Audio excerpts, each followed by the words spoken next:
Hello, this is Angela with Parker's Permaculture. I am sitting in the backyard of my Portland, Oregon permaculture garden.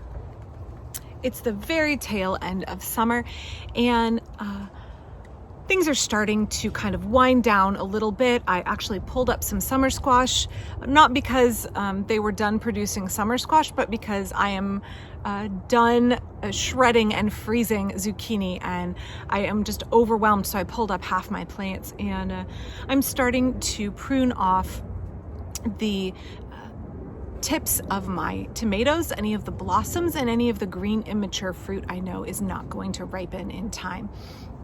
So at this tail end of summer, it's really good to start to think about our strategies for the fall and start to think about where we want to take our garden in the fall and what our goals are. So do we want to be thinking about fall and winter crops? Are we going to let the garden rest in the fall or portions of the garden?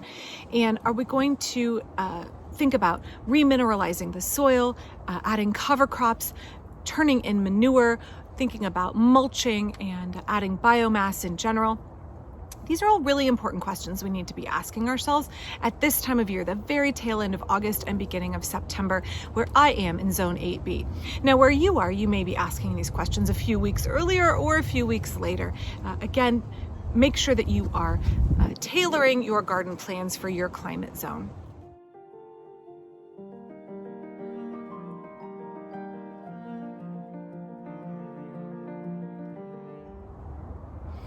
So some of the things I've been thinking about tending to in the garden for the fall, I have a lot of fall brassicas that I will be putting out shortly, and I made a video on starting those earlier in the summer, and they will be some of my overwintering crops like rutabaga and Brussels sprouts and things like that.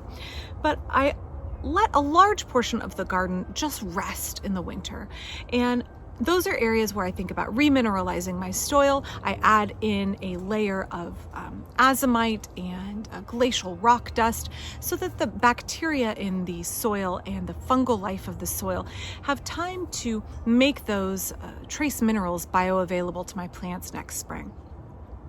I also take the manure from my duck house and chicken coop. You can't really see my chicken coop because it's buried under grapevines at the moment, but I take the manure from there and I spread it over my beds. And I use the deep bedding method, so I have quite a bit to remove out of the duck coop especially.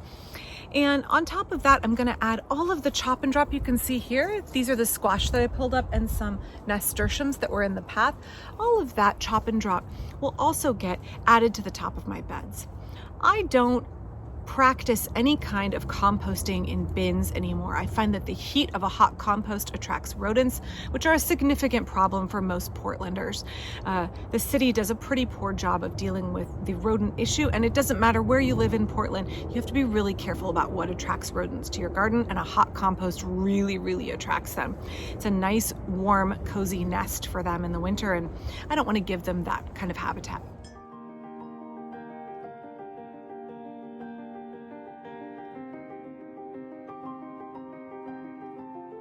So as well as tending to amending the beds here at the end and piling up all of this green matter from my garden, all of this behind me, all of this will get pulled up and chopped up and put on the beds. And I can just let that compost in place. And it's because I have a mild climate and things are able to continue to decompose over the winter.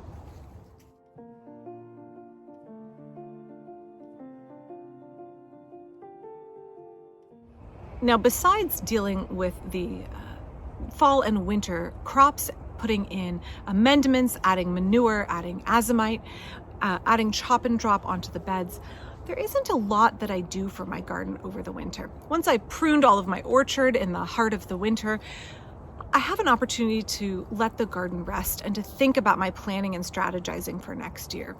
So I just want to encourage you as you are entering into this later season of the garden year, as things are starting to get tired, as they're starting to wind down, I know it can feel, in some ways, maybe you're like me, it feels like a relief, like I'm ready for a break from intense harvesting for a significant chunk of my morning. I'm ready to be at a point where I don't have to spend all my time preserving food, and I'm ready to just take a break from the intense outdoor work and kind of start focusing on the fall and getting to a point of hibernating in the winter. Maybe I'm jumping the gun a little bit. It's still early September. We could have quite a heat wave. And it's actually the last 2 days of August. We could have quite a heat wave and quite a bit more of a last flash of summer. But really, the way things have been feeling overnight, it feels like we're on the cusp of fall.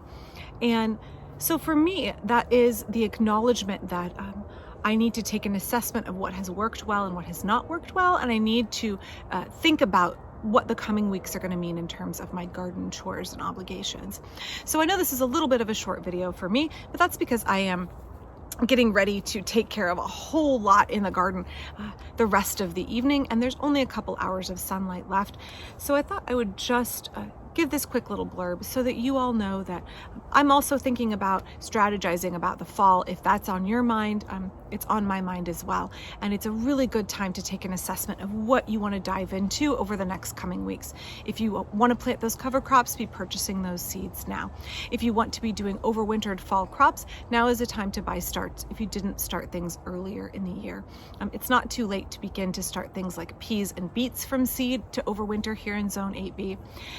But it is too late for some of those other brassicas and overwinter crops that I typically grow. I start those much earlier in the summer. Take this time, assess what you want to do over the next few weeks, and then get ready for that rest that is coming when you can think about strategizing for the next year in your garden. Think about what you want to order over the winter. I know it's a really exciting time. Think about where you want to take your garden, what worked well, what didn't work well, and what you want to drive forward for the next year. What will help you build abundance in your system for the next year? And that's a really great time in the garden. It's a really great season in the garden to acknowledge that some things are ending, some of the productivity is winding down, dwindling away, and we are getting ready to go into a season of rest. It creeps up on me so fast every year. I feel like I'm never prepared for the transition from summer into the quiet of fall and winter. And this year, I want to take a little bit more time and be a little bit more diligent about focusing on these coming weeks and what I need to be doing so that it doesn't sneak up on me.